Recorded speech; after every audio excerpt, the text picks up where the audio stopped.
Judgment becomes the most important skill in a world of leverage. Judgment determines success or failure. One good decision can multiply and bring your plans to fruition. One bad decision can multiply just as fast. I learned this the hard way. I used to work hard, stay busy, and still end up with meh results because I kept placing my effort on low-leverage moves. My issue wasn't motivation, it was decision quality. So here's the fix I wish I had earlier: mental models. A mental model is a simple framework that compresses complexity. It helps you notice what matters, ignore what doesn't, and choose faster without getting dragged around by emotion. Today, I'm going to give you 5 mental models from chess. Think of them like lenses. When you're unsure what to do next, you pull out a lens, ask the right question, and your options become clearer.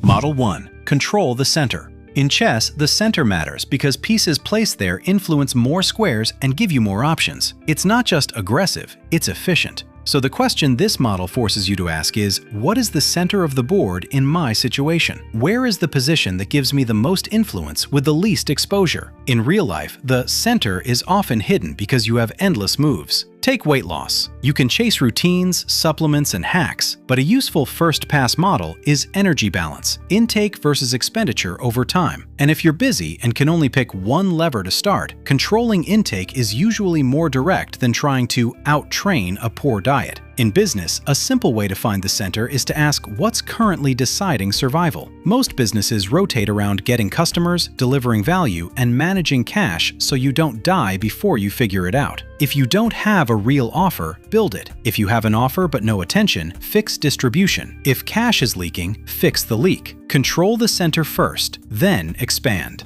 Model 2. The true value of a piece. In chess, beginners memorize piece values: pawn, knight, bishop, rook, queen. That's useful but incomplete because the true value of a piece depends on the position. A smaller piece on a perfect square can outperform a stronger piece that's out of play. Translation to life? Your resources aren't valuable in the abstract. They're valuable in context. That includes money, skills, time, and especially people. Put someone in the wrong role and they underperform. Put them in the right role and they compound results. Personally, this also upgrades how you solve problems. Instead of only asking, "How do I do this?" ask, "Who could help me do this?" The right who can make a hard game suddenly simple. Model 3. Position before submission. Weak players obsess over the finish: checkmate, the knockout, the quick win. The problem is they sacrifice position to chase the highlight. Strong players do the opposite. They improve their position until the win becomes obvious and low risk. In life, this is the difference between chasing hacks and building advantage. People want one trick, one viral post, one perfect idea, one magic line in a negotiation, one shortcut to discipline. But strategy is usually positional. So the question here is, what does a better position look like before I chase the outcome? If you want consistent output, position means your environment and systems, your calendar, your distractions, your sleep, your default habits. If you want influence, position means credibility, restraint, relationships, and the ability to stay calm when other people escalate. Build position first, and the win starts showing up without you forcing it.